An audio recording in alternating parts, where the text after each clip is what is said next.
Hey everybody! For today's music class, I would like to talk about something you've heard a few hundred times, possibly a few thousand times. It goes like this. You've all seen this before, right?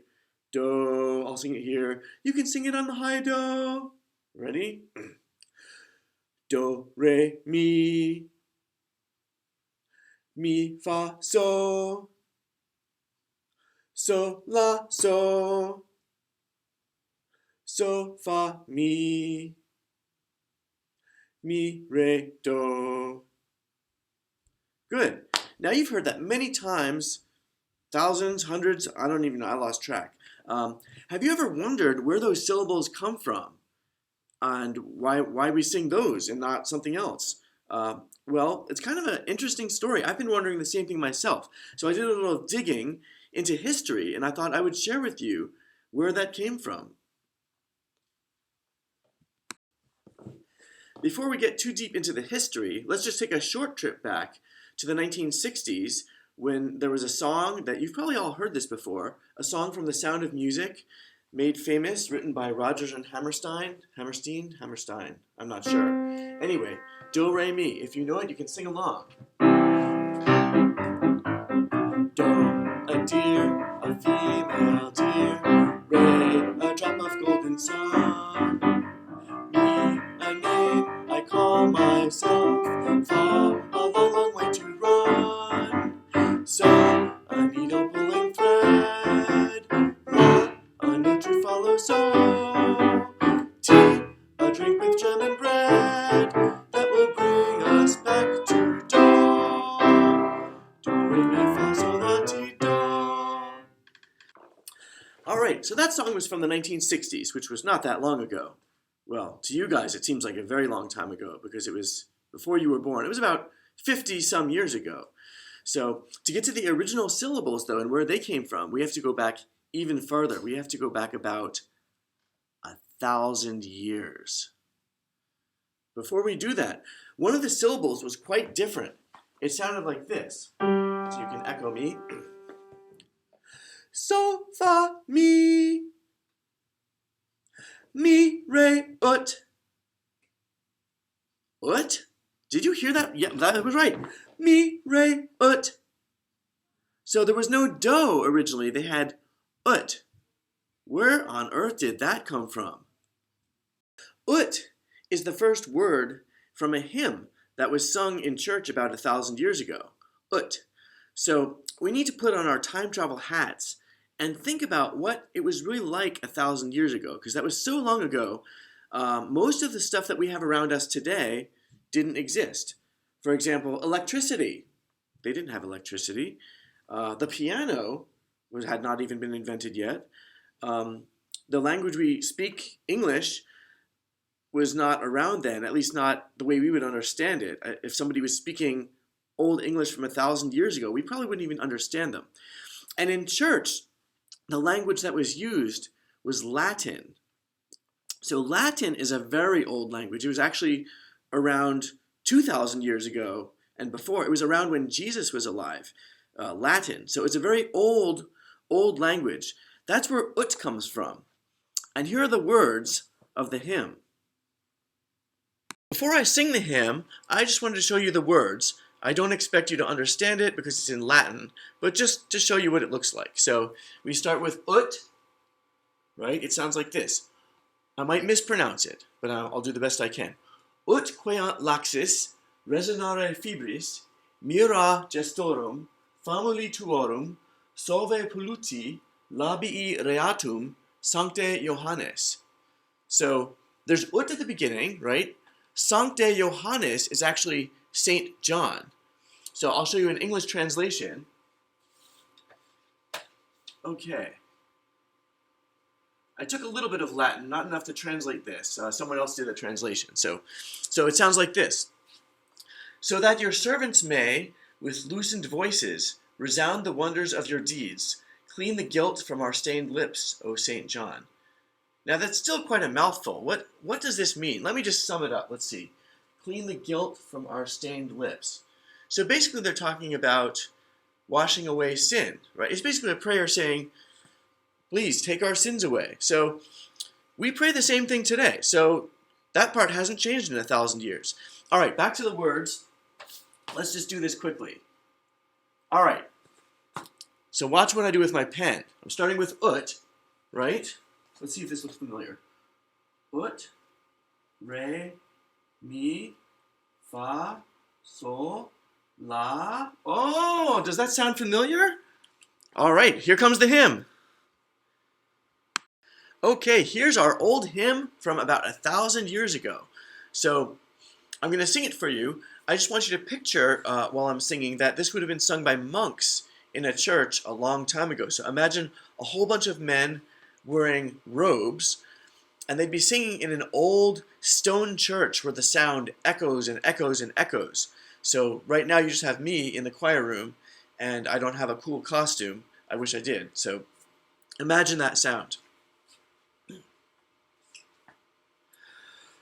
Utqueant laxis resonare fibris mira gestorum famuli tuorum salve polluti labireatum sancte Johannes.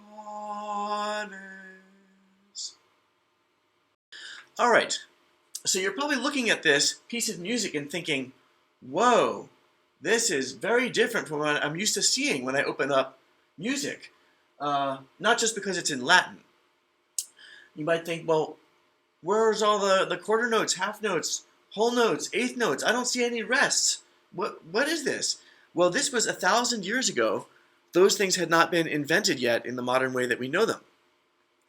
Another thing is, if you notice, there's 3 staffs here. If you count the lines of each staff, 1, 2, 3, 4. There's only 4 lines, right? Our modern music has 5 lines. That had not been invented yet either. So this was 1,000 years ago. A lot of things have changed since then. Now, another thing to remember is that this is not the original. This is just something I searched online and printed out. This is as close as I could find on the internet, because that's all I have access to right now.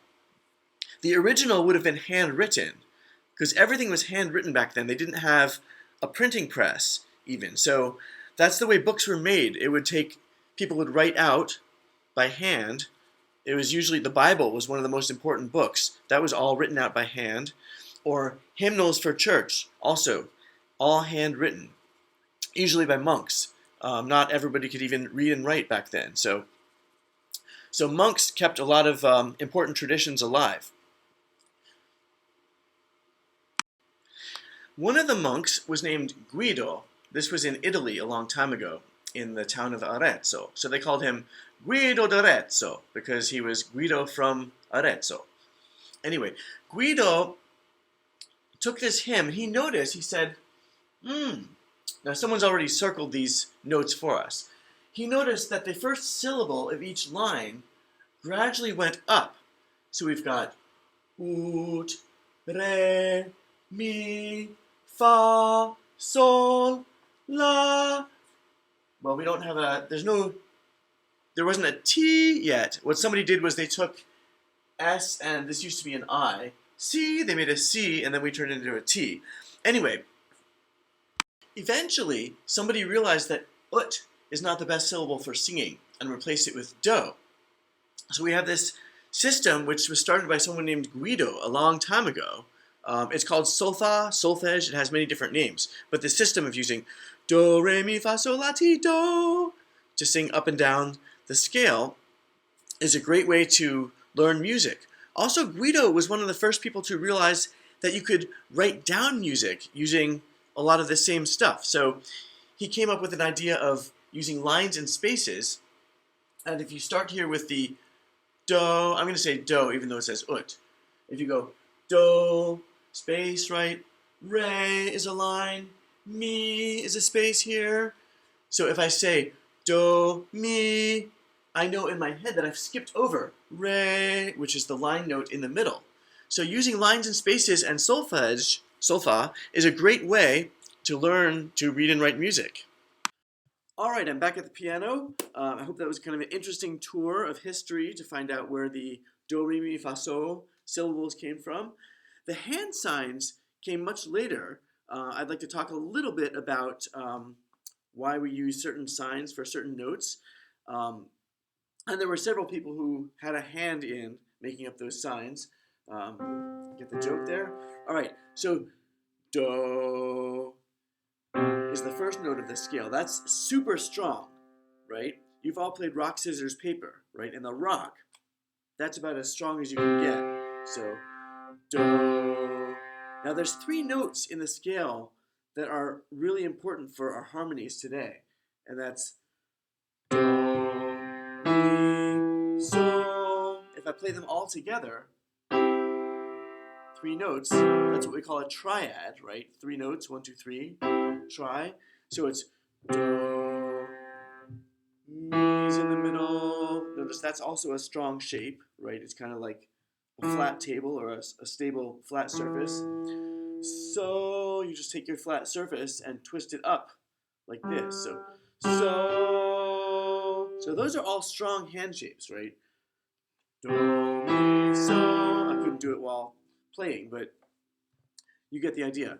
So if I have the end of a piece, man, I'm singing do, that's great. Or man, I can sing the mi, man, or man, that sounds good too. Right, do, mi, so.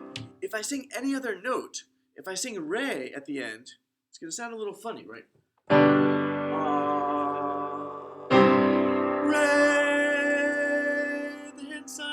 Is this, it's a little bit like it's slanting, like you want to either go up to mi or re down to do. Right, so the hand signs have to do with where they are. Fa, look at that, I'm pointing down, right? Because if you have do, re, mi, fa. If I sing fa at the end of a song, you want to hear what that sounds like? Then fa has to go down to oh, sounds better already. And then do, re, mi, fa, sol, la generally would go down to so, right? T, you wouldn't end with T, right? Amen.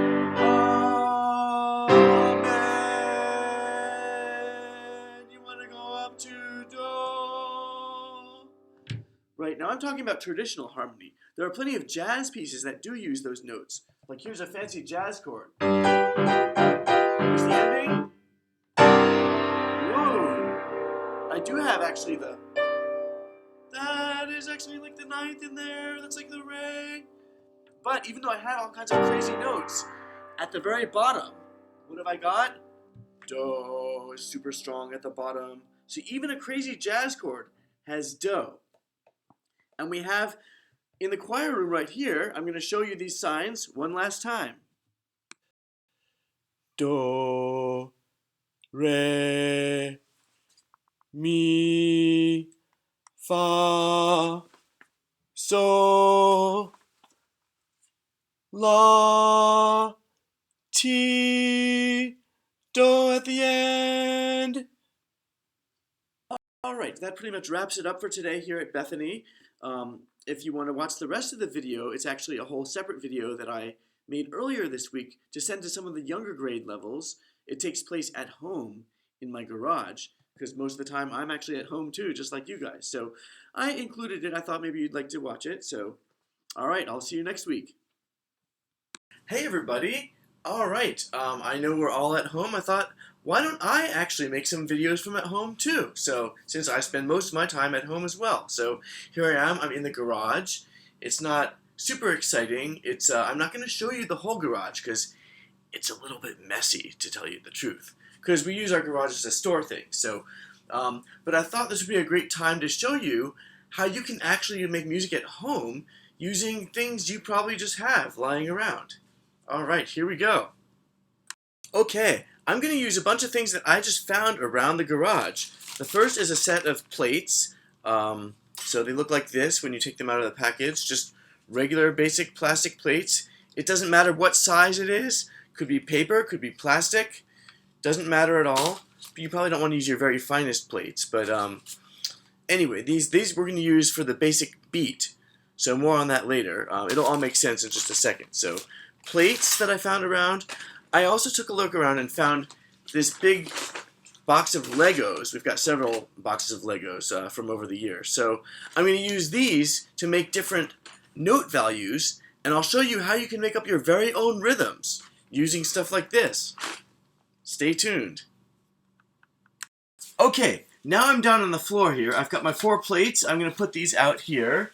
Let's see, 1, 2, 3, 4.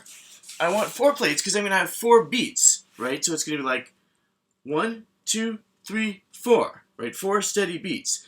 So when I want, let's do a ta. Oh, I have my Lego pieces here. So I got just several, as you can see. Any Lego piece is fine. I'm going to put, on beat 1, I'm going to do a ta, or quarter note. So I'm just putting 1 piece on there for beat 1. Beat 2, let's do the same thing. Why not? Have another one here. So, alright. So far I've got ta, ta. On beat 3, I kind of feel like having 2 eighth notes, or TT. Now how can we do that with Legos? Well, I'm going to keep it very easy. I'm just going to take 2 Legos, put these on here, to make sure I remember that there's 2 sounds. And on beat 4, let's have another ta. Alright, so the rhythm, the way we have it is, starting on beat 1. Ready? 1, 2, here we go. Ta, ta, ti, ti, ta. Pretty easy, right? Let's clap that. Ready? 1, 2, here we go. Ta, ta, ti, ti, ta. And if you want to get fancy and take these, connect the 2 TTs with a beam as you'd have for actual music notes, you can do that. Not necessary, but if you wanted to. Alright, now we're going to add a rest in. So a rest means no sound at all, right? We've been through that many times before. So I'm going to pick one of these. Ooh. I'm going to put a rest on beat 2. So that means I took the Lego off. There's going to be no sound at all. That's the plate rest. Alright, ready? So this rhythm now sounds like this. Ready? 1, 2, here we go. Ta, ti, ti, ta. Right? And if I'm going to clap it, it would be this. Oops, let me make sure you can see the plates. 1, 2, here I go. Ta, ti, ti, ta. Alright, now I'm going to put some more plates on, and we'll have a longer rhythm, and then I'll get some rhythm, some instruments from around the garage. Alright, here we go. Okay, here's the longer rhythm now. I've got, how many plates are there? That's how we need to know how many beats there are total. So let's count them. Let's see. 1, 2, 3, 4, 5, 6, 7, 8. Aha. So we have 8 beats total. And now if you don't have Legos at home, that's okay too. You could use pencils, right? If I wanted to use, that would be a ta, right? And if you wanted to do TT, you could put 2 items, right? Either a pencil and pen or 2 pencils, right? You can still see it's 2 sounds, right? TT. So I'm going to put the Legos back. So, alright. So let's clap this whole 8-beat rhythm. Remember, we're resting right here because there's nothing on that plate. Alright, ready? 1, 2, here we go. TT ta ta ta ta, rest. TT ta. Oh, let's clap it. I forgot to clap. Ready? 1, 2, here we go. Ti ta ta ta ta, rest. Ti ta. Right? So I'm starting just like reading anything. It's left to right, then down to the next line. Alright, so now I have an instrument that I found around the house. You probably have one of these too. Look, the coffee can. Okay, here it is, just a regular, empty coffee can. Nothing inside it. I kept the lid, and I thought, here's my drumstick. So let's see, I can hit it with the pencil. Doesn't seem to matter which end I use here. Let's see, this. Oh, I like that. Yeah, that's the wood end against the metal. That's great. That's like a cowbell. Alright, so now I'm going to use that for this whole rhythm. Ready? Here I go. Alright, let me count myself in. 1, 2, 3, 4. Good. Now I'm going to try it with the other plastic end of the drum, coffee can drum. All right, ready? 1, 2, here I go. Ti-ti-ta, ta, ta, ta, ti-ti-ta. Huh. All right. So I'm going to now, I'm going to do it twice in a row. I'm going to go the first time using this, the plastic top part of the coffee can, and then the second time through, I'm going to switch to metal. So we'll hear a change in the sound. All right, so nice, we're doing it twice. Ready? 1, 2, 3, 4.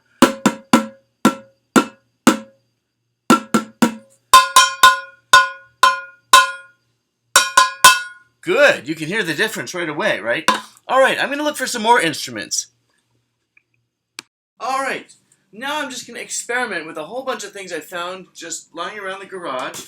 If you're like me, you've probably been ordering a bunch of things from online because a lot of the stores are closed. So I've got a bunch of different boxes to try out, different sizes and shapes. Let's see here. All right. For my drumsticks, I'm just going to use a pencil and a pen. Oh, this one, I like this one. This is a nice little Amazon box. That's pretty good. I found this shoebox. Let me try that one out. I don't think I like that one as much. So you can decide what you like with the sound of. Some things might sound better to your ears than others. So, all right. I like this one and this one. All right. Yeah, that sounds pretty good. Let's see. I found this pie tin. It's got a nice kind of crashing sound. So put that over here. Let's see. All right. And then I have my pair of coffee cans. One plastic lid, one metal lid. So that's kind of a nice little... All right. Oh, I have an idea. I'm going to try my ta and ti-ti rhythms. I don't know if you can still see them. But I'm going to try something. I'm going to try the ti-tis on the metal lid and all the tas on the plastic lid. All right. Let's see if I can do that. I haven't even practiced this, so we don't know. Ready? 1, 2, here I go. Oh, pretty cool. Yeah, so you can involve your brothers and sisters, your family in this. Remember, you can make up your own rhythms if you want to rest here. Take it away. Another instrument I found is, not a real instrument, but I found some PVC pipe lying around. And this is kind of cool. You can, if you hit the end of it, you get this sound. Right? That's kind of a cool sound, right? And I found a shorter one. Has a higher sound, so this one, let's see, this is a big one. Oh, cool. All right. Oh, I'm gonna try. Okay, now I'm gonna try this rhythm on the PVC pipes. So I'm gonna try. Oh, this I haven't even practiced this. So I don't know if I can do this. I'm gonna try the ti-tis on the short piece of PVC pipe, and the tas on the longer piece. Oh boy, what did I say? Ti-ti, ta. Okay, so it starts with the ti-tis. Whew. Let me try this. 1, 2, here I go.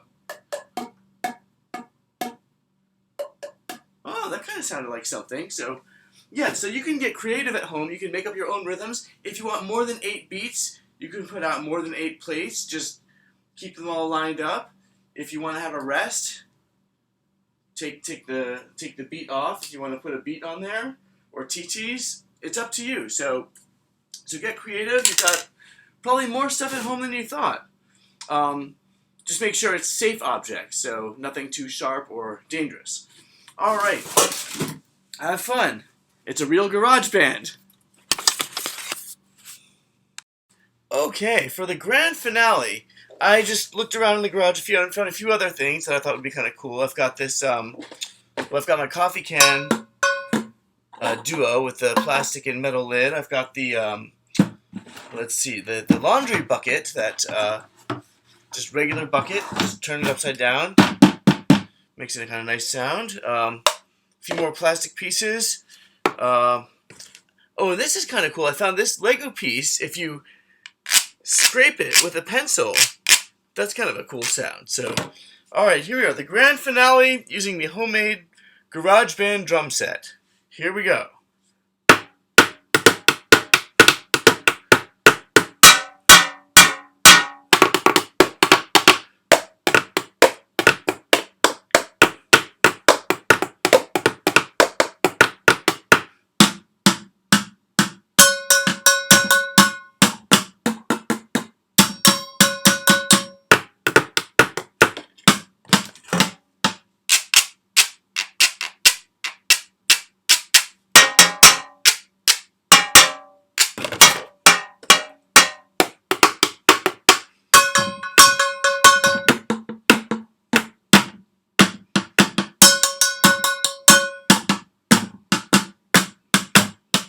One, two, three, four!